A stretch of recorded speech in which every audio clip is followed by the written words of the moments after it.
오늘 저녁에는 우리들의 성경 여행이 신명기 20장으로부터 시작을 해서 25장까지 모두 6장이나 되는 그런 섹션을 우리가 같이 다루고자 하는데요. 말씀의 범위가 다소 길지만 잘 요약을 해서 오늘 저녁 함께 배울 말씀들을 같이 커버해 나가도록 하겠습니다. 지난 수요일 저녁에 우리 단기 선교팀의 선교 리포트가 있었기 때문에 그래서 지난 주에 우리가 다뤄야 할 모든 부분들을 다 다루지를 못했습니다. 20장 1절부터 4절까지 그 말씀을 우리가 지난주에 수요일 저녁에 같이 나누었습니다. 20장은 전쟁에 관한 규례를 우리들에게 보여주고 있는 말씀입니다. 우리 주님이 우리에게 말씀하십니다. 너희가 막상 전쟁을 하러 나갔는데 너희가 싸워야 할 대적이 너희들보다 수가 많고 강한 것을 보거든 두려워하지 말고 너희 자신의 연약함에 실망하지 말고 또 너희와 싸워야 할 대적들이 강하다는 것에 너무 두려워하지 말아라. 왜냐하면 나 여호와가 너희와 함께 있기 때문이라는 것이 하나님의 말씀입니다. 함께 하시는 하나님을 바라보고 함께 하시는 하나님을 의지하고 담대하게 싸움터에 나가야 하는 것이 우리들의 몫이라고 하는 것을 하나님 말씀하시죠. 자, 그렇게 일반적으로 모든 사람들이 염두에 두어야 할 전쟁에 관한 마음가짐, 우리가 이 전쟁터에 나갈 때, 영적 싸움터에 나갈 때 우리와 함께 하시는 하나님을 바라보고 그분을 의지해야 된다라는 모든 사람이 그 공동의 마음을 가져야 하지만 특별히 하나님께서는 제사장들로 하여금 이 전쟁터에서 백성들의 앞서 나아가서 백성들을 향하여 하나님을 의지하고 전쟁에 임하도록 용기를 주라고 말씀하시고 계심을 봅니다. 저는 글쎄요, 오늘날도 하나님께서 강단에 세우시는 주의 종들에게 하나님께서 주시는 의무가 바로 이와 같은 것이 아닌가 생각이 됩니다. 하나님의 자녀들로 하여금 영적 전쟁이 치열한 이 세상의 삶에서 언제나 하나님을 의지하고 새 힘을 얻도록 용기를 북돋아 주는 것이 하나님의 종들이 해야 되는 일이 아닌가 생각이 됩니다. 그래서 오늘도 여러분들에게 하나님 말씀을 가르치는 것은 여러분들이 하나님의 말씀의 궤도 안으로 다시 돌아와서 언제나 주님의 교훈과 훈계 가운데 거하여 언제나 여러분들의 삶에서 하나님께서 동행하시고 여러분들의 삶을 축복하시는 그런 은혜 가운데 여러분들이 들어갈 수 있게 되기를 예수님의 이름으로 축원해 드립니다. 자, 5절을 한번 볼게요. 신명기 20장 5절 같이 한번 읽어볼까요? 책임자들은 백성에게 말하여 이르기를 새 집을 건축하고 낙성식을 행하지 못한 자가 있느냐? 그는 집으로 돌아갈지니 전사하면 타인이 낙성식을 행할까 하노라. 자, 하나님께서는 이스라엘 사람들이 전쟁을 하러 나갈 때 그 전쟁터에 나갈 때 지켜야 할 몇 가지 규칙들을 얘기를 해주시는데 하나님 참 마음이 정말 세심한 그런 마음을 가지신 우리 주님이신 것 같아요. 어떤 사람이 집을 이제 막 지어놓고 이사를 하지 못한 상태에서 전쟁터에 나온다면 이 사람이 싸움에 집중할 수가 있겠습니까? 내가 새로 지은 그 아름다운 집, 그 집에 내가 아직 이사도 못 들어갔는데 혹은 우리가 그 집을 짓느라고 죽게 고생하고 그 아름다운 집을 만일 내가 이 전쟁터에서 죽임을 당하면 내가 고생해서 지은 그 집을 엉뚱한 사람이 들어와서 살 거 아닌가. 그러니까 이런 그 마음들 때문에 전쟁터에 집중할 수가 없다는 거죠. 그래서 이 전쟁에 컨센트레이트 할 수 있기 위해서 이런 사람들은 전쟁터에 데리고 가지 말아라. 그 새로 지은 집 백야드에 정말 너무나 예쁘게 심은 아름다운 꽃과 또 그 여러 그 집에 새로운 부엌 가구들 한 번도 써보지 못하고 나 죽으면 어떡하지? 이런 복잡한 많은 생각들로 전쟁에 집중할 수가 없을 것이기 때문에 자, 그와 비슷한 이야기가 또 이어지는데요. 6절 7절 한번 같이 읽어볼게요. 6절 7절입니다. 포도원을 만들고 그 과실을 먹지 못한 자가 있느냐? 그는 집으로 돌아갈지니 전사하면 타인이 그 과실을 먹을까 하노라. 여자와 약혼하고 그와 결혼하지 못한 자가 있느냐? 그런 집으로 돌아갈지니 전사하면 타인이 그를 데려갈까 하노라. 네, 그러니까 이 똑같은 개념이잖아요, 그렇죠? 포도원을 잘 갖고 와가지고 이제 열매가 막 맺히려고 하는 판국에 전쟁에 나오라고 하면, 아유, 내가 이 전쟁터에 전쟁하는 동안에 딴 사람이 가지고 저 포도 다 따먹으면 어떡하지? 이런 마음들이 나로 하여금 전쟁에 집중할 수 없게 한다는 거죠. 또 한 여자와 결혼을 하기로 약조를 하고 정혼 관계 가운데 있는데, 그런데 내가 전쟁터에 나오라고 하면, 지금 약혼 기간인데, 이 정혼 기간에 있는데, 이스라엘 사람들은 정혼 기간에 있는 것이 사실은 그 lawful spouse로서 어떤 그 모든 권리를 가지게 되는 일입니다. 우리처럼 약혼이라는 것이 그저 인게이지먼트를 했다가 그 다음에 결혼식에 이르지 못하고 이 파혼을 하게 되는 그런 경우들도 있지만, 이스라엘의 경우는 그것과 달라요. 약혼을 한다, 정혼을 한다고 할 때 그것은 이미 합법적인 부부로서의 모든 결혼 관계를 다 이루는 것입니다. 그런데 중요한 것은 뭐냐면은 그 결혼을 하고 난 다음에 부부가 동침을 하기까지 일정한 기간 동안을 서로 헤어져서 따로 떨어져서 살고 있는 것일 뿐이에요. 그러니까 이게 좀 우리의 약혼의 개념과는 이스라엘의 정혼의 개념이 다릅니다. 그런 개념을 생각할 때 정혼 관계에서 이제 막 결혼을 하고 아직 서로 동침을 하지 못한, 그러니까 완전히 그 부부로서의 어떤 그 모든 것이 이루어지지 못한 채 이 사람이 전쟁터에 끌려왔다면 끊임없이 자기 아내에 관한 생각이 앉으나 서나 자나깨나 눈을 감으나 뜨나 계속 그 와이프 생각이 날 거 아니겠습니까? 이 사람 전쟁에 집중할 수가 없어요. 뿐만 아니라 억울하게 이 사람이 전쟁터에서 죽임을 당하면 자기 결혼한 그런 그 와이프를 딴 사람이 데려가게 될 거라는 이런 조바심 때문에 이 사람이 그에게 주어지는 어떤 타스크를 집중할 수가 없죠. 그래서 난 위험이 따르는 건 절대 안 할 거야. 이런 마음이 되면 이 사람 전쟁을 할 수가 없는 것입니다. 자, 그런 관점에서 생각해 볼 때 그 요셉과 마리아의 관계를 우리가 한번 떠올리게 됩니다. 그들은 정혼 관계에 있었어요. 그런데 하나님께서 정혼 관계에 있고 아직 부부가 동침하기 전 그 정혼 기간 중에 하나님께서 마리아에게 성령으로 요셉하고 상의도 안 하시고 요셉의 와이프에게 하나님께서 성령으로 잉태를 시키신 거예요. 그러니까 지금 이 전쟁터에 불려 나온 사람하고 똑같은 겁니다. 하나님께서 요셉하고 어떤 상의도 안 하시고 마리아에게 임신을 덜컥 시켜 놓으시고 난 다음에 하나님께서 이 마리아가 임신을 했다고 하는 이야기가 들려오면서 요셉이 이거 어떻게 해야 되지? 이 마리아에 대해서 저 여자가 내 아기가 아닌 아이를 임신했다고 공개를 하게 되면 그 마리아가 바로 돌에 맞아 죽을 것이라고 하는 이런 생각 때문에 요셉이 어떻게 해야 되나 망설이고 있을 때에 하나님께서 천사를 그의 꿈속에 보내주셔서 메시지를 주시는 거예요. 내 아내 마리아 데려오기를 두려워 말라. 아니, 어떻게 두려워하지 않겠습니까? 걱정하지 말라 이 말이에요. 염려하지 말아라. 내 아내 마리아를 데리고 오라는 거예요. 그녀가 지금 성령으로 잉태되었느니라. 아들을 낳을 테니 그 이름을 예수라고 불러라. 예수라는 말은 여호수아, 우리를 구원하시는 여호와라는, 우리를 구원하시는 하나님이라는 그런 이름을 이 아이에게 주시면서 그 아이는 자기 백성을 죄에서 구원할 자라고 이렇게 선포를 하신 거예요. 그러니까 하나님께서 마리아에게 잉태를 딱 시켜놓고 난 다음에 요셉에게 뒤에 이제 허락을 구하시는 거예요. 요셉, 내가 너 아내 새로 정혼하고 아직 동침도 하지 못한 너의 아내를 나의 필요를 위해서 내가 좀 사용해야겠어. 그래서 내가 그녀에게 성령으로 잉태를 시킨 거야.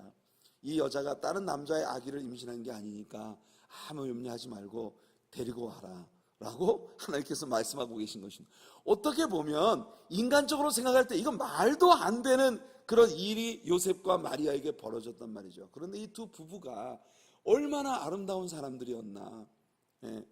요셉도 잠자코 하나님이 시키는 대로 그 아내 마리아를 데려다가 완전한 결혼관계를 이루고 마리아가 예수님을 생산하는 그런 모든 과정들을 보호해 주었던 것은 하나님께서 자기를 어떤 형편 가운데서 쓰려고 하신다 하더라도 불평과 원망이 없이 하나님 앞에 쓰임받기로 자신을 내어드릴 수 있는 헌신된 사람의 삶이 어떤 것인가 하는 걸 요셉은 우리에게 너무나 잘 보여주는 거예요. 게다가 마리아도 마찬가지 아닙니까?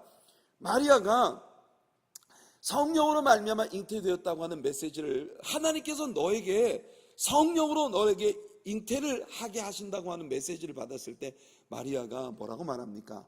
주의 계집종이오니 말씀대로 내게 이루어지이다 라고 하면서 하나님께서 나를 어떤 용도로, 어떤 방법으로, 어떤 과정 가운데서 사용을 하시든지 모두 하나님께 수용하고 주의 뜻이 내 삶을 통해 이루어지기를 바란다고 하는 그런 진짜 열망이 담긴 그런 믿음의 고백을 할 수 있는 이런 사람들을 하나님이 들어 쓰셨다는 겁니다. 그런 의미에서 요셉과 마리아는 하나님께서 정말 제대로 하나님께 헌신된 사람들을 선택하신 것이다, 이렇게 우리가 말할 수 있겠죠. 자, 8절과 9절을 한번 읽어보겠습니다. 8절 9절입니다. 시작. 책임자들은 또 백성에게 말하여 이르기를 두려워서 마음이 허약한 자가 있느냐? 그는 집으로 돌아갈지니 그의 형제들의 마음도 그의 마음과 같이 낙심될까 하노라 하고 백성에게 이르기를 마친 후에 군대의 지휘관들을 세워 무리를 거느리게 할지니라. 자, 전쟁터에 전쟁을 하겠다고 모여온 용사들에게 하나님께서 말씀하시는 건 뭐냐면 먼저 돌아갈 사람은 다 돌아가라는 걸 먼저 선포하라고 말씀하시는 거예요. 이게 우리가 생각할 때 정말 우리 보통 사람들의 사고와는 맞지가 않는다는 겁니다. 어떻게 하든지 전쟁을 하러 왔으니까 기왕에 전쟁하러 나온 거 사람을 한 명이라도 더 데리고 가는 게 전쟁에 유익하겠다는 게 이게 보통 우리들의 생각 아니겠습니까? 그러니까 뭐 이 사람이 퀄리파이가 되든지 안 되든지 그냥 일단 전쟁터에 나왔으니까 자, 기왕 나왔으니 가서 싸우자, 이렇게 격려를 하라는 게 아니라 백성들의 마음속에 조금이라도 전쟁에 완전히 올인하기 어려운 상황 가운데 있는 사람들은 다 돌려보내라는 게 하나님 말씀인 거예요. 그러니까 이게 참 굉장히 흥미로운 부분입니다. 하나님의 일을 하겠다고 나선 사람들한테 먼저 무조건 자, 기왕 나섰으니 해봅시다, 이게 아니라 먼저 너의 마음이 이 일에 집중할 수 있느냐, 이 부분을 먼저 부각시켜서 그렇지 못하겠거든 일단 다 돌아가고 정말 의지를 가진 사람들만 이 전쟁에 함께 나가자, 이게 책임자들이 해야 할 일이라는 것을 하나님께서 말씀하고 계신 것입니다. 하나님께서 여기서 흥미로운 말씀을 하세요. 백성들 가운데 마음이 허약한 어떤 사람이 있으면, 이 말은 곧 그 사람의 마음이 심하게 흔들리는 한 사람이 있으면 그 사람 한 사람의 마음이 흔들리는 데서 모든 게 끝나는 게 아니라 주변에 있는 싸우겠다는 의지를 가진 군인들의 마음까지 굉장히 흔들어 놓을 수 있기 때문에, 그렇기 때문에 이런 사람들은 집으로 돌려보내는 것이 차라리 이런 사람들이 많이 있는 것보다 훨씬 더 효과적으로 전쟁을 할 수 있다는 것이 하나님의 뜻인 것입니다. 자, 우리는 이와 같은 양상이 실질적으로 이스라엘의 역사 가운데 벌어진 케이스를 알고 있습니다. 어떤 케이스죠? 예? 예?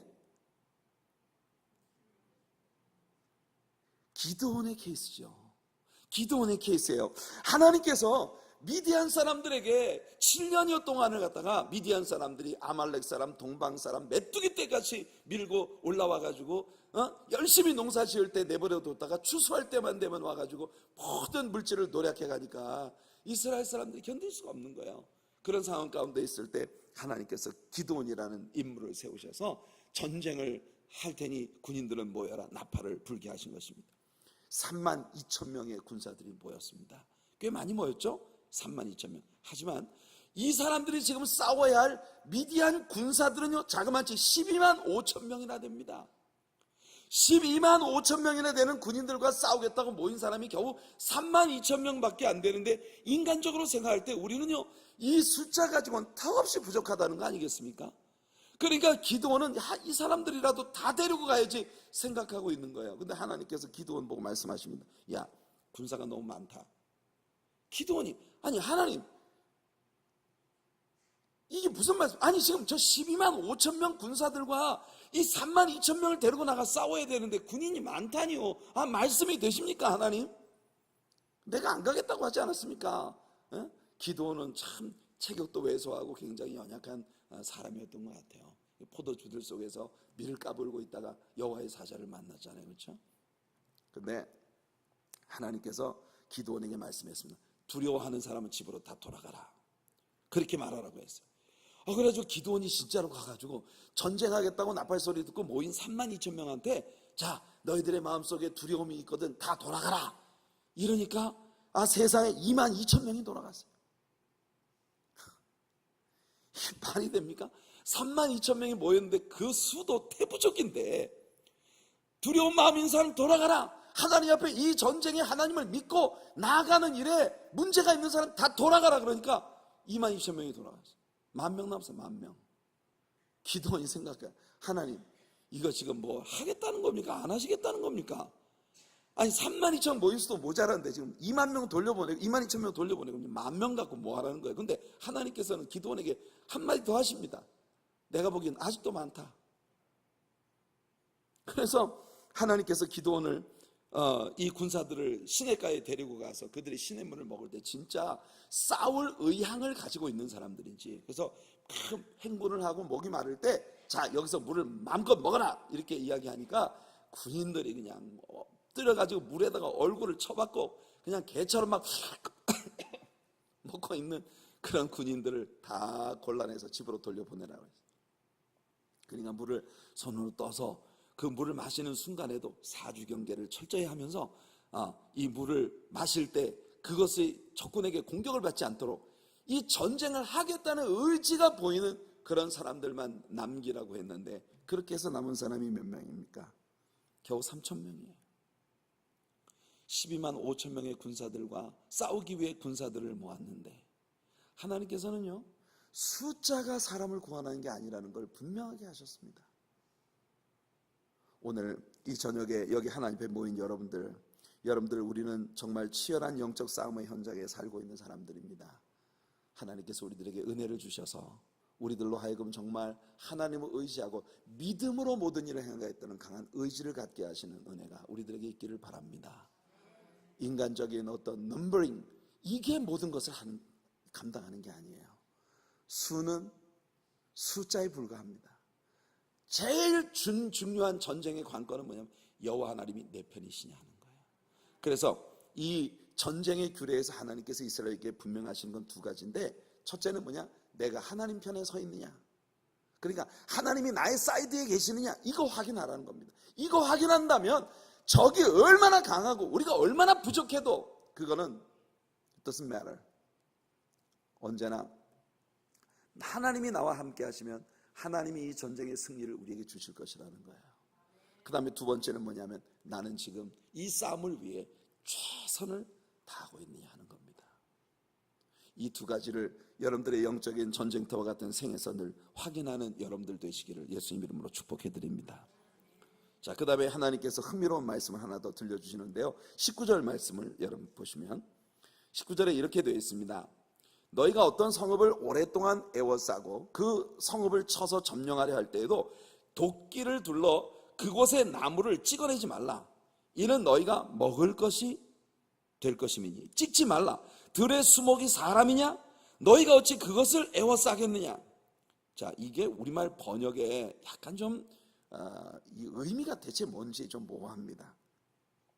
킹 제임스 버전에서 이 구절을 보면 이렇게 되어 있어요. When thou shalt besiege a city a long time, in making war against it to take it, thou shalt not destroy the trees thereof by forcing an axe against them. For thou mayest eat of them, and thou shalt not cut them down. For the 괄호를 해놓고 for the tree of the field is man's life, to employ them in the siege. 여러분, 이 말씀 속에서 킹 제임스 버전이 우리에게 들려주는 건 뭐냐? 우리말 성경에는 들의 수목이 사람이냐? 너희가 어찌 그것을 애워싸겠느냐? 이렇게 말씀을 했는데, 킹 제임스 버전의 이 구절을 읽어보면 들에 있는 나무는 사람의 생명이기 때문에 너는 그것들을 포위하는 데 쓰기 위해서 잘라내지 말아라. 그러니까 쉽게 이야기하면 이런 겁니다. 여기 제가 한글 킹 제임스 버전 번역본을 여기다 지금 넣었는데 보시면 이렇게 돼 있어요. 너희가 어느 성읍을 오랫동안 포위하고 쳐서 그것을 취하려 할 때에도 너는 도끼를 사용해서 그곳의 나무들을 마구 베어버리지 말아라. 이는 너희가 그것들을 먹을 것이기 때문에. 왜냐하면 들의 나무는 사람들에게 먹을 과일을 제공해주는 나무들이기 때문에, 또 이 나무가 인간에게 생명을 가져다주는 중요한 역할을 하기 때문에 너는 전쟁을, 당장 내 눈앞에 있는 전쟁을 치르기 위해서, 이 전쟁에 이르기 위해서 그 나무를 다 잘라버리지 말라는 겁니다. 무슨 말인지 아시겠어요?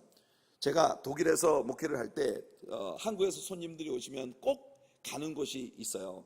라인강을 따라서 쭉 이렇게 남쪽으로 내려가다 보면 하이델베르크라는 도시가 나옵니다.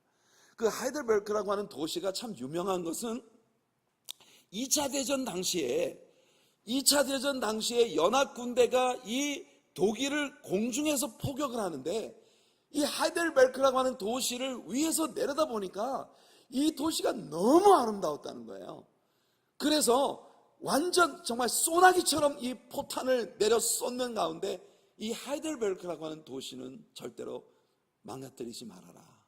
왜냐하면 이것은, 이렇게 아름다운 도시는 하나님께서 인류에게 주신 문화유산이다. 그래서 그 하이델베르크라고 하는 도시가 2차 대전에, 진짜 여러분 독일에 가보면 지금도 있잖아요, 거대한 빌딩에 막 포탄이 떨어져 가지고 구멍이 뻥뻥 뚫린 이런 전쟁의, 2차 대전 당시의 전쟁의 폐허를 아직도 고스란히 보존하고 있는 곳이 굉장히 많거든요. 그런데 이 하이델베르크라고 하는 도시는 정말 지금까지도 너무나 아름답게 고스란히 그 자태를 보호받고 있어서 관광객들이 올 때마다 그 하이델베르크라고 하는 도시를 다 가서 구경을 하는 거 아니겠습니까? 여러분, 하나님께서 이 전쟁에 나가는 규례에서도 화가 난다고 무슨 짓을 마구 해버리지 말아라, 이런 개념의 말씀을 하시는 겁니다. 네가 지금 싸움을 하러 나가서 당장 내 눈앞에 있는 싸움에서 이기겠다는 생각만 가지고 궁극적으로 너에게 유익을 줄 수 있는 모든 것을, 도끼를 다 휘두르지 말아라. 이게 하나님의 말씀입니다. 전쟁터에 나가는데도 규례가 있어요. 제일 중요한 건 그 내면의 문제로부터 시작을 해서 절대 용기를 잃어버리지 말아라. 왜? 전쟁은 수가 문제가 아니라 내가 함께 하느냐 안 하느냐, 이게 중요하다.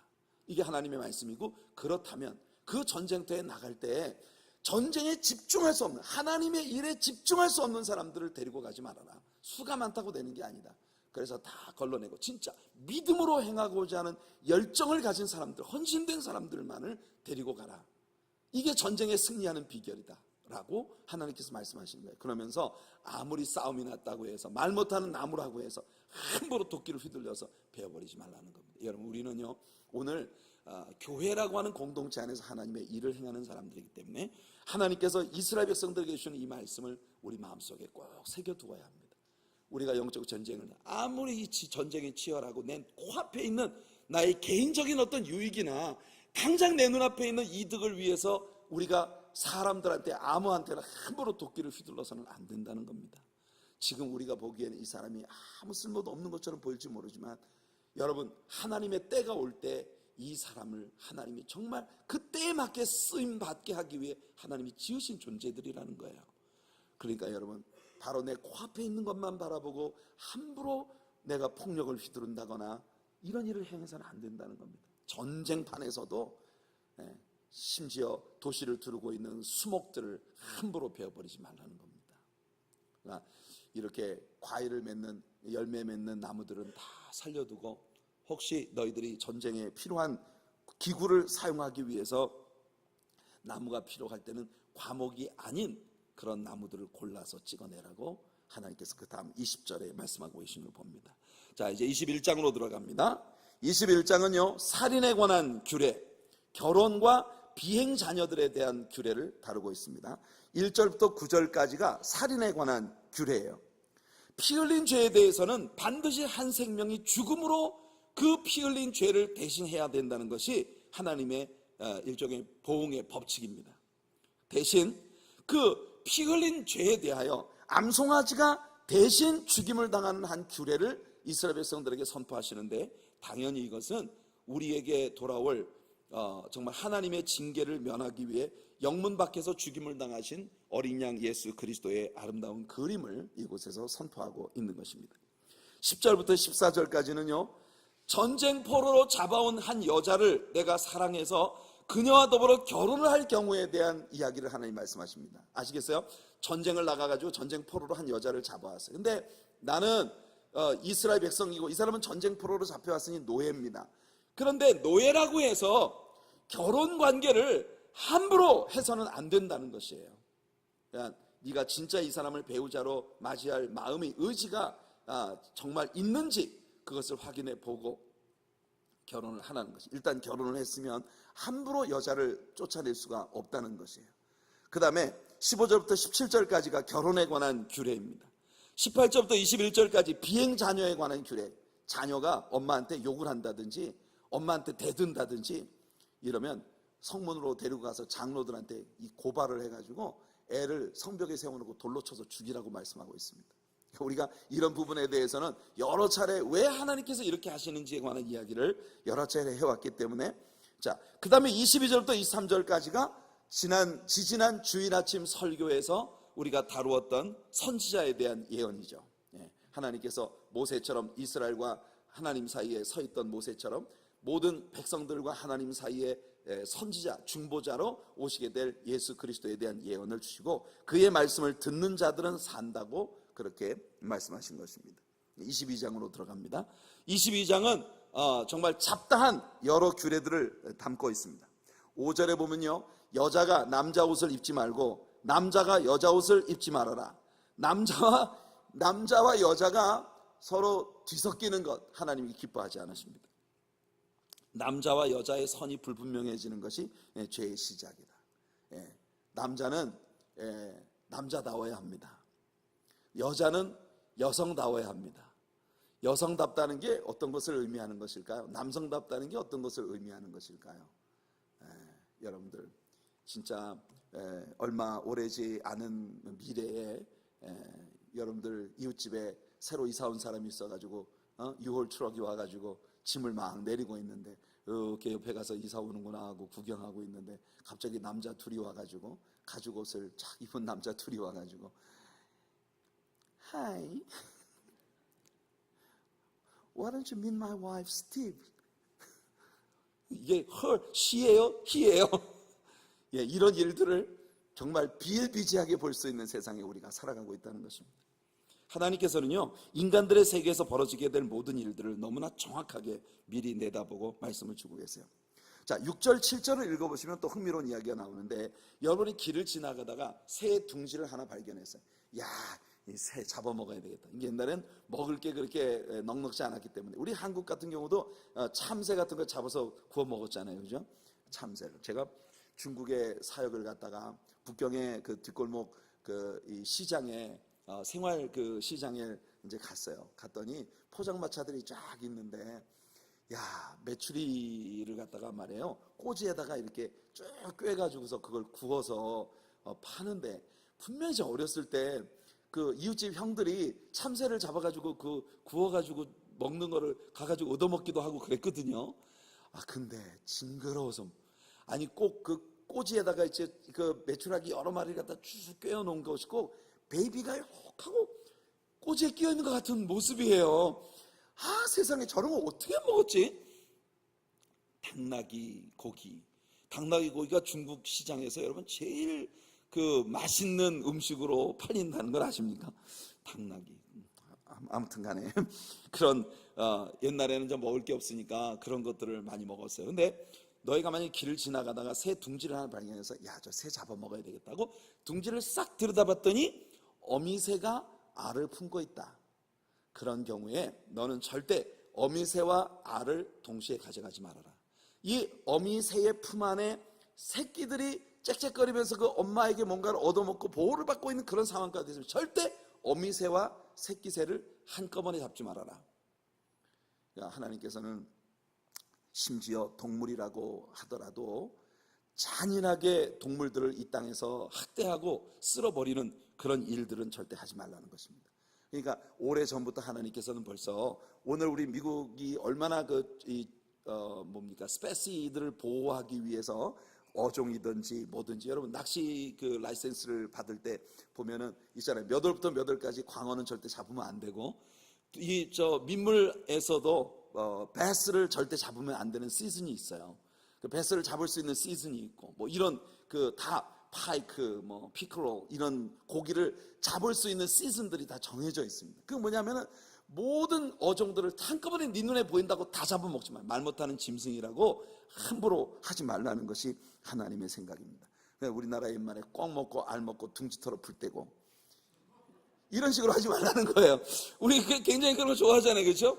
꿩 먹고 알 먹고 꿩 먹고 알까지 먹고 둥지 털어서 불 떼고 이렇게 하지 말라는 겁니다. 그러니까 동물의 세계란 모든 자연을 보호하는 일에 있어서도 하나님께서 굉장히 관심을 갖고 계시다는 걸 우리에게 보여줍니다. 8절을 보면은요, 집을 지을 때는 지붕에 반드시 난간을 설치해서 사람이 실수로 떨어지지 않게 하라고 하는 말씀이 나옵니다. 그러니까 건축을 하는 도중에는 스캐폴드를 안전하게 설치를 해서 일을 하는 노동자가 실수로 그 위에서 떨어져 죽지 않도록 하고, 건축이 끝나고 난 다음에도 사람이 올라가기 위해서 마련되어진 발코니가 있다면 반드시 떨어지지 않도록 난간을 설치해서 사람의 안전을 도모해라. 하나님께서는 모든 일 가운데서 타인의 안전을 항상 중시하도록 그렇게 요구하고 계시는 거예요. 여러분, 내가 미워하는 사람이라고 해서 그 사람이 지금 뒤로 이렇게 물러가지고 내가 딱 보고 있거든요. 한 걸음만 더 무서워 함정인데 조금만 더 이러고 있으면 안 된다는 거예요.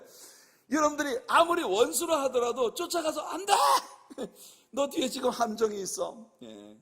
떨어지지 않도록 막아줘야 된다는 겁니다. 9절에 보면은요, 9절, 10절, 11절은 같은 개념의 이야기들이 나오는데, 두 가지 서로 다른 종자를 같은 땅에 섞여서 뿌리지 말아라. 그러니까 두 가지 서로 다른 종자를. 어쩌면 이것은 과거에 씨앗을 심으면서 말이에요. 씨앗을 심으면서 감자와 고구마를 한꺼번에 한 밭에다가 심지 말라는 거예요. 하나님은 무엇인지 섞이는 걸 별로 좋아하지 않습니다. 그런데 이게 어떻게 보면 오늘날 소위 생명공학이라고 하는 이런 분야의 연구를 통해서 뿌리에서는 감자가 나오고 이 위에서는 토마토가 달리는 이런 식물을 만들어내고 싶은 사람들의 마음을 하나님께서 내다보고 미리 주의를 주신 게 아닐까요? 소와 나귀를 한꺼번에 멍에를 씌우지 말아라. 소는 소끼리, 나귀는 나귀끼리. 왜냐하면 서로 키가 같고 힘이 같아야 함께 멍에를 짊어지고 이 동물들이 고생을 하지 않는다는 겁니다. 또 양털과 배실로 섞어 짠 옷을 입지 말아라. 하여튼 이 세 가지 세 절이 모두 뭘 뒤섞는 걸 하나님 별로 기뻐하지 않으신다는 걸 보여줍니다. 그러니까 요한계시록 3장 15절에서 하나님께서 네가 차든지 뜨겁든지 둘 중에 하나 해라. 차지도 않고 덥지도 않으면 미지근하면 내가 내 입에서 너를 토해내치리라. 이 하나님의 경고입니다.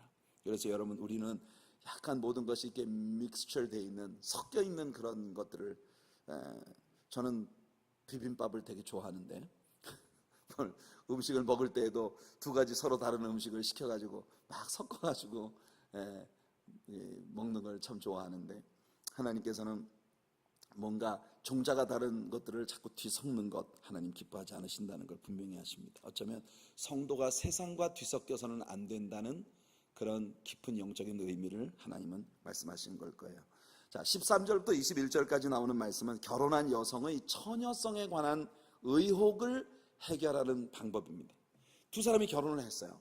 첫날 밤에 잠을 자고 나더니 남자가 장로들에게 와서 컴플레인을 합니다. 내가 이 여자를 사랑해서 결혼을 했는데 결혼해서 첫날 밤을 지내고 보니까 이 여자가 처녀가 아니더라.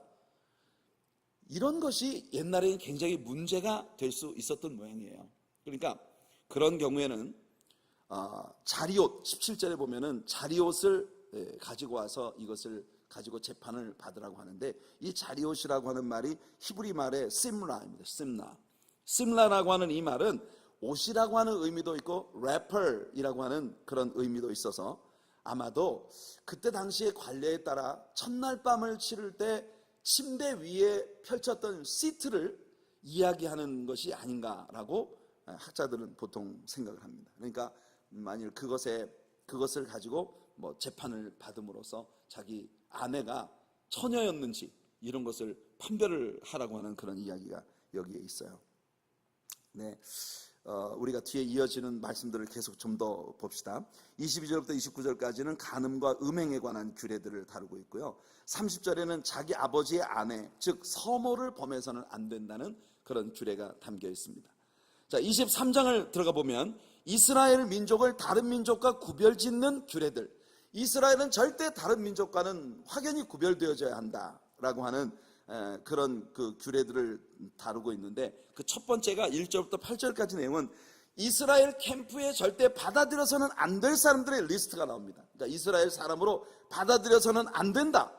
그 1절에 보니까 이게 그 남성의 어떤 그 성적인 그런 부분이 뭐랄까 상한 사람은 이스라엘 사람이 될 자격이 없다, 이렇게 말씀합니다. 이게 무슨 의미가 있는지 전 잘 모르겠어요. 어쩌면 이스라엘 민족의 어떤 종족 보존에 대한 이런 부분 때문에 하나님께서 이런 법을 주셨는지 저는 잘 모르겠습니다. 하나님께 가서 물어볼 필요도 별로 없을 것 같고, 그냥 아무튼 하나님께서 이런 규례를 주셨어요. 그 다음에 2절에는 사생자로 태어난 자라면 이스라엘 사람이 될 자격이 없다 말합니다. 3절부터 6절까지는 모압과 암몬 족속은 영원히 이스라엘 총회에 들어올 수 없다. 거짓 종교의 상징들입니다. 왜냐하면 모압과 암몬은 바로 아브라함의 조카 롯의 두 딸들과 더불어 근친 상관으로 태어난 그런 자녀들이기 때문에 이 거짓 종교의 상징이에요. 그래서 모압과 암몬은 절대 이스라엘 총회에 들어올 수 없다는 게 하나님의 선포입니다. 그 다음에 7절과 8절은 에돔 족속, 이 에돔은 에서의 후손이죠. 그리고 이집트는 과거에 이스라엘을 종삼았던 사람들입니다. 그들 역시 이스라엘 캠프에 받아들여서는 안 된다고 하나님이 말씀하시고 계신 것입니다. 그 다음에는 이스라엘 백성들이 다른 민족들과 달리 청결을 유지하기 위해 지켜야 될 부분에 대한 이야기를 합니다. 9절부터 14절까지 보면은 청결과 환경 오염 방지에 관심을 가지도록 하나님께서 요구하시는 것을 봅니다. 옛날에는 사람들이 무슨 화장실이 따로 없었어요. 그래가지고 사람들이 자기가 살고 있는 집 주변에 아무데나 가가지고서 그냥 변을 보고 그냥 흙으로 이렇게 싹 덮어버리고 그냥 오고 이러니까, 화장실이 없으니까. 근데 하나님께서 흥미로운 것은, 하나님께서 내가 이스라엘 캠프를 돌아보기 위해서 행하다가 네가 밤에 실내해 놓은 걸 밟지 않도록 조심해라, 이렇게. 그러니까 저는 이게 정말 하나님께서 피지컬리 무슨 그 발로 이스라엘 진영을 돌아다니시는 것은 아닌데, 아마 저는 두 가지 의미가 있다고 생각을 해요. 하나는 하나님의 백성으로서의 어떤 그 하나님을 기쁘시게 하지 못하는 그런 불결한 것들이 너희 주변에 널려 있지 않게 하라고 하는 그런 개념도 있을 것이고, 제일 중요한 건 이 레위기에서부터 우리가 배웠습니다만, 이스라엘 백성들이 환경 오염이나 음식물이나 이런 것들에 대한 코드는 인간의 위생에 대해서 굉장히 염려하시는 하나님께서 이스라엘 하나님 백성들의 건강을 위해서 주신 코드들이다. 그러니까 여러분, 옛날에 그 화장실 같은 것이 정말 그 청결하지 못했을 때에 사람들에게 어떤 그 대장균이라든지 이런 것들을 통해서 옮게 되는 그런 병들이 얼마나 많이 있었습니까? 그렇죠? 그래서 그런 것들을 면하게 하기 위한 하나님의 방식이었을 거라고 생각을 합니다. 15절과 16절은 도망친 노예에 관한 법이에요. 당시의 일반적인 법은 노예가 도망을 치면 무조건 사형입니다. 함무라비 법전에 의하면 도망친 노예를 숨겨준 사람까지도 처형할 수 있다고 그렇게 규정이 되어 있었다고 합니다.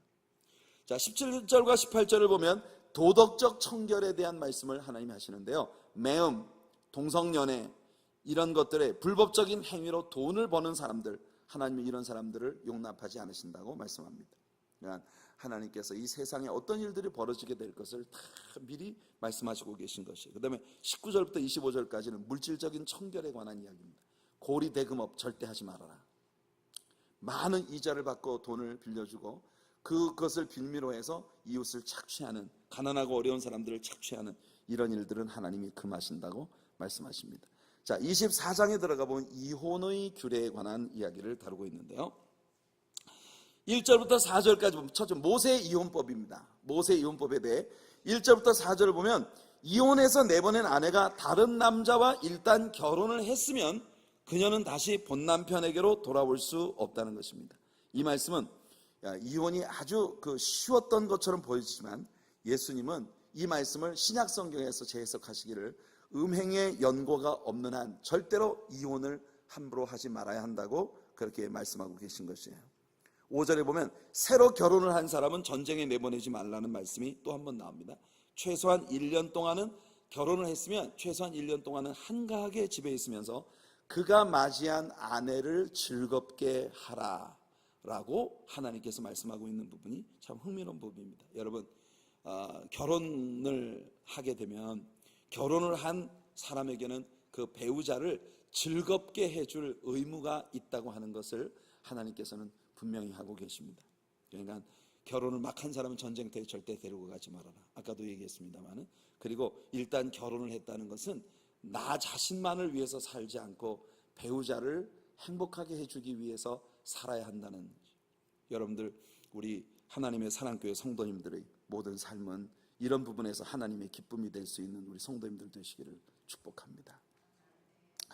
그 다음에 6절부터 22절까지 나오는 말씀은 노예와 저당 잡히는 물건에 관한 규례들을 다루고 있습니다.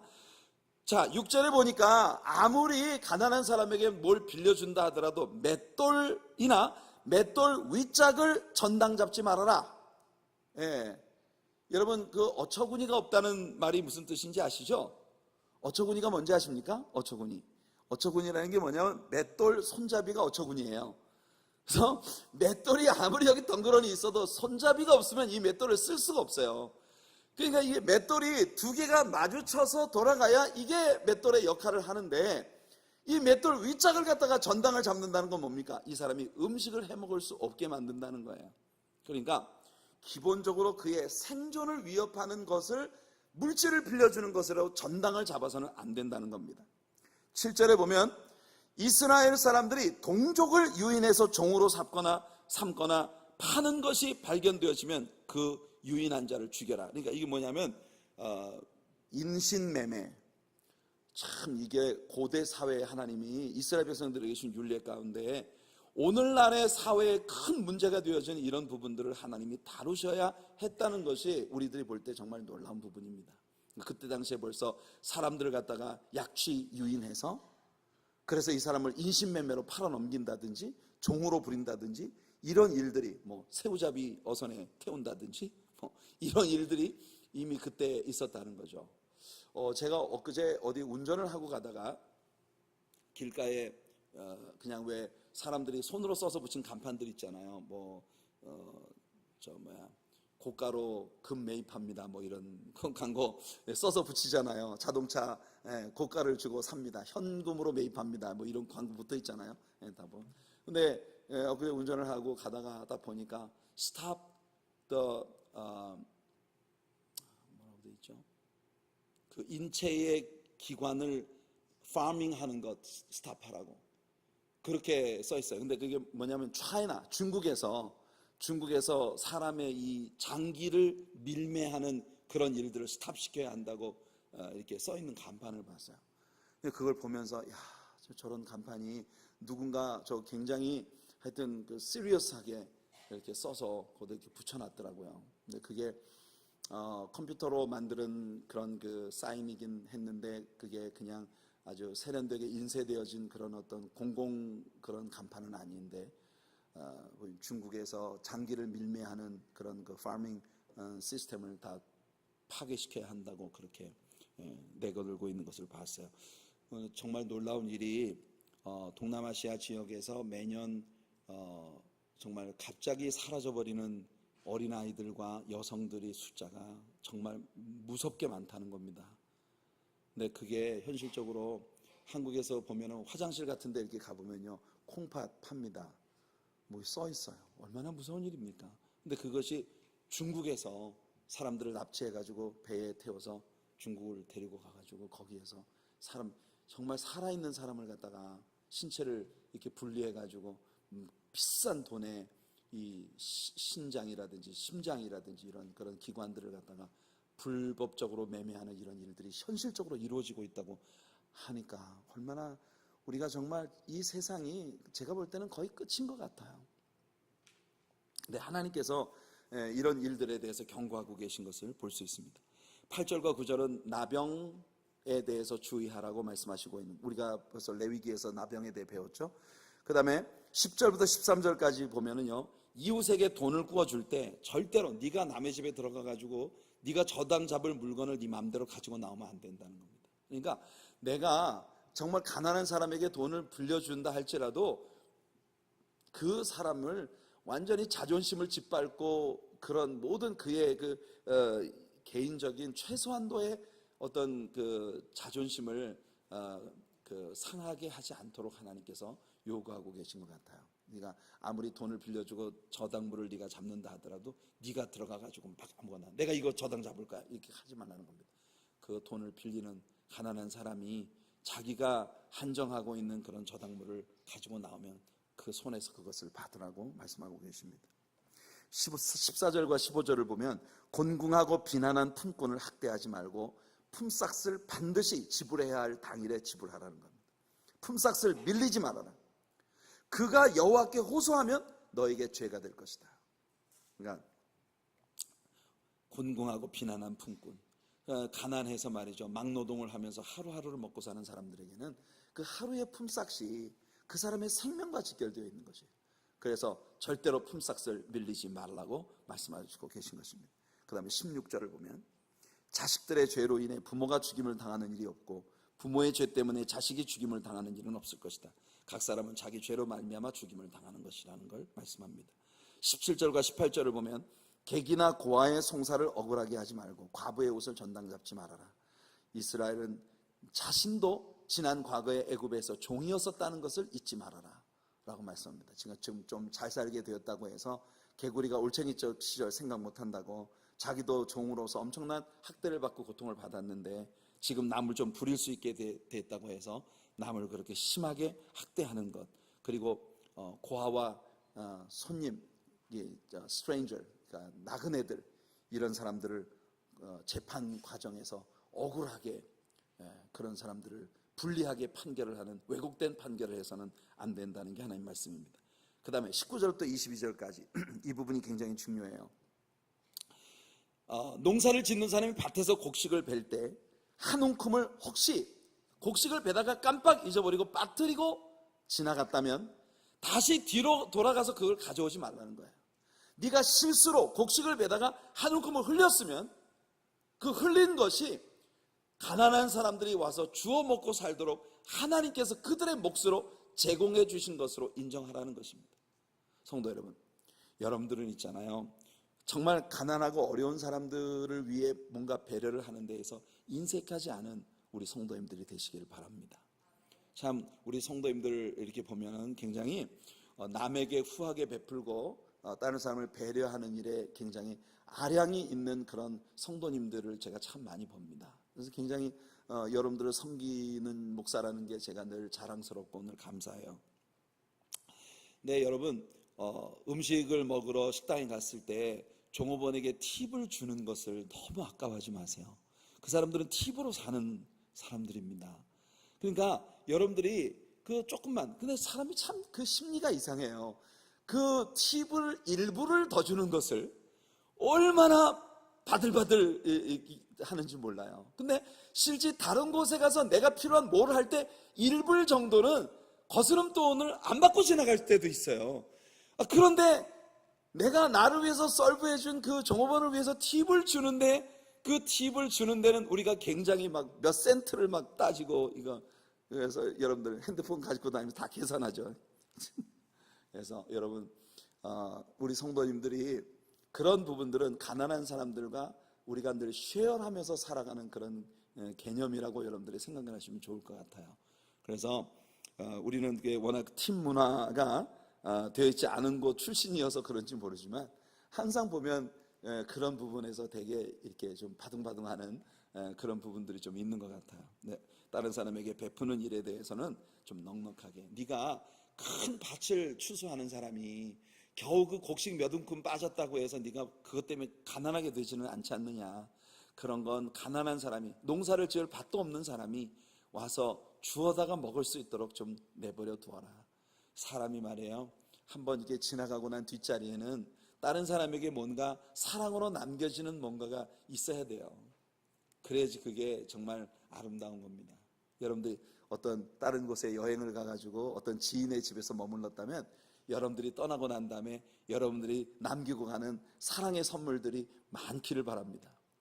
하여튼 어떤 사람들은 이제 여행을 하고 돌아가고 난 다음에 보면은요, 진짜 자기가 쓰던 이 휴지까지 들고 가는 사람도 있어요. 그렇게 야박하게 살지 말라는 거예요. 하나님께서 하시는 말씀은 이와 마찬가지로 꼭 곡식을 베는 일에서뿐만 아니라 감람나무의 열매를 딸 때도 포도나무의 열매를 딸 때도 다 따지 말고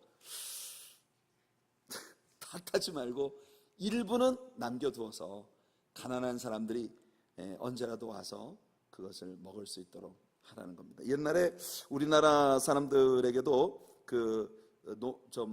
과일을 따고 난 다음에는 저 끄트머리에 남아있는 것 몇 개는 그냥 내버려 두도록 그렇게 관례로 이렇게 지나왔었던 것들이 있어요. 예를 들어 감나무에 감이 항상 몇 개는 그냥 남겨놓고 저 까치가 와서 먹으라고, 그래서 그 까치밥이라고 하죠. 까마귀밥이라고 하나요? 하여튼 새들이 와서 얻어 먹을 수 있는 것이 있도록.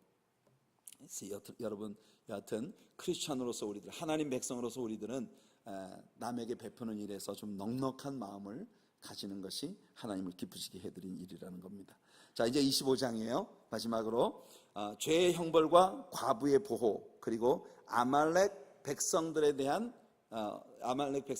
어떻게 다뤄야 할지에 대한 이야기가 나오는데, 이 아말렉에 대한 이야기는 우리가 주일 설교를 통해서 지난주에 다루었습니다. 그래서 앞에 나오는 이 부분 굉장히 중요합니다. 25장은 여러분들이 꼭 뭘 표시를 해두세요. 이 신명기 25장은 여러분들에게 아주 중요한 챕터입니다. 자, 먼저 1절부터 3절까지 내용을 보면은 사람들 사이에 시비가 걸려서 재판장 앞에서 반드시 정확한 판결을 내려야 되는데, 그 판결에 의해 한 사람이 악인이라고 판결이 되어진다면 그 사람에게 태형을 내린 것이 합당하다고 하면 40대까지는 때려라. 그러나 40대 이상은 때리지 말아라. 이건 그 사람을 멸시하는 일이다. 하나님은요, 당신이 사람을 지으셨다고 하는 것을 분명히 하십니다. 그러니까 여러분들이 어떤 경우에도 사람을 인신모독을 하는 이와 같은 일들은 하나님 기뻐하지 않으십니다. 예를 들어 벌받을 일을 해서 매를 맞더라도 그 사람의 인격이 손상을 입지 않도록 그 한도 내에서 벌을 하라는 것이 하나님 말씀이에요. 그러니까 굉장히 흥미롭습니다. 어떤 죄를 완전히 뿌리 뽑아야 될 죄에 대해서 다루실 때는 사람을 돌로 쳐서 죽이라고 말씀을 하신 하나님께서 그렇게 돌로 쳐서 죽여야만 할, 완전히 이스라엘 안에서 근절시켜야만 될 그런 벌이 아닌 이상은 사람을 완전히 그 인격이 완전히 모독을 받게 되는 그런 형을 내려서는 안 된다는 게 하나님 말씀이에요. 근데 여기서 하나님이 딱 40대 매에 관한 이야기를 언급하시는 것입니다. 예수님은 우리를 위하여 40에 하나 감한 매를 맞으셨습니다.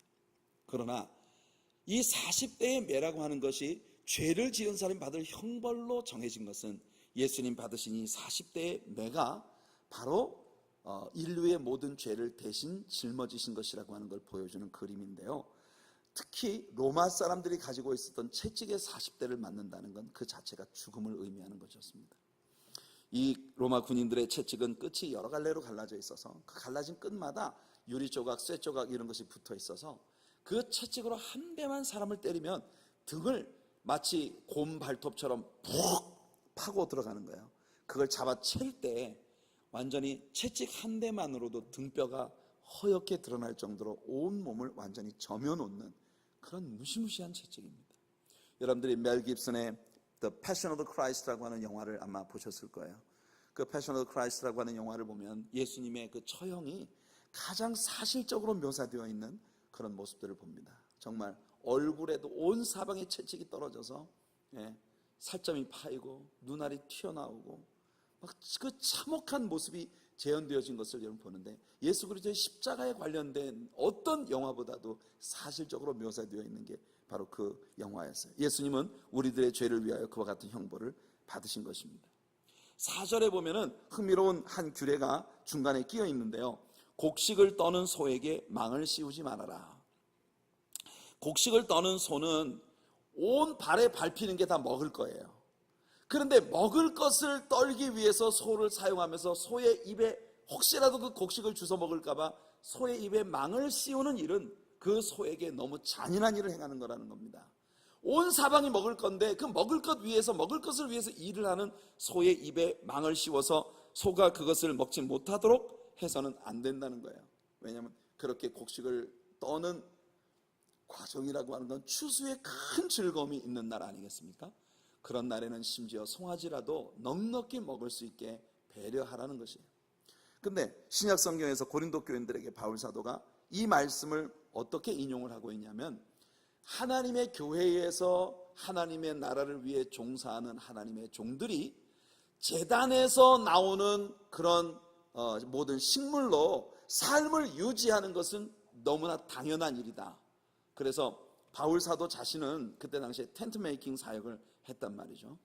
저도 교회를 좀 더 젊었던 날 개척을 하고 하나님의 어떤 그 뜻을 위해서 저도 텐트 메이킹 사역을 좀 해볼 거라고 이런저런 일들을 하면서 교회를 섬겼던 그런 때가 있었습니다만, 그런 일은 참 즐거운 일이죠. 하나님을 위해서 땀을 흘린다는 것처럼 가치 있고 즐거운 일은 없는 것 같아요. 그런데 교회가 이런 교회에서 사역을 하는 사람들을 위해서 사례를 지불하는 일에 거리낄 필요가 없다는 것이 바울 사도의 가르침입니다. 그래서 제단에서 일을 하는 사람들은 제단에서 나오는 것으로 그들의 삶을 유지할 수 있도록 하는 것이 하나님의 뜻이라고 하는 걸 바로 이 말씀을 인용해서 바울이 신약 성경에서 말했어요. 마지막 이제 하나가 남았는데요, 과부의 보호법입니다. 자, 5절부터 10절까지의 내용을 보면 이런 말씀이 나옵니다. 형제들 가운데 하나가 자식이 없이 죽은 경우 그 남아있는 형제가 형수를 다른 데 시집 보내지 말고 그 형수에게로 들어가서 그 형수에게서 자식을 낳아서 죽은 형의 이름으로 이 자녀의 대를 잇게 하라는 것이 바로 하나님의 말씀입니다. 이게 바로 킨스맨 리뎀션이라고 하는 그런 법칙인데요, 이 법이 무엇과 연관이 있느냐면 바로 그 죽은 사람이 만일 빚을 졌거나 아니면 가난해서 자기의 재산을 다른 사람에게 팔아버린 것이 있으면 이 사람을 이 기업 무르기를 통해서 아내로 삼는과 동시에 죽은 사람이 팔았던 그 모든 것들을 자기가 토지 무르기를 할 수 있는 그런 그 자격이 주어지게 된다는 것입니다. 이 장면이 어디에 나오냐면 바로 룻기라고 하는 책에 나옵니다. 우리가 룻기를 공부할 때 이 부분에 대해서 정말 자세하게 공부를 하게 되겠습니다만은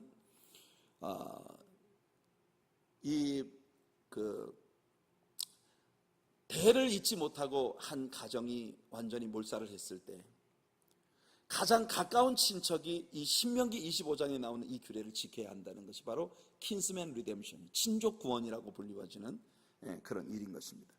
바로 룻이라고 하는 여자가 시집갔던 엘리멜렉 일가, 엘리멜렉에게 두 아들 말론과 기론이 있었는데 이 두 아들과 아버지가 다 죽었어요. 이 집에 남자가 아무도 없습니다. 그랬을 때 가장 가까운 친족이었던 한 사람이 있단 말이죠.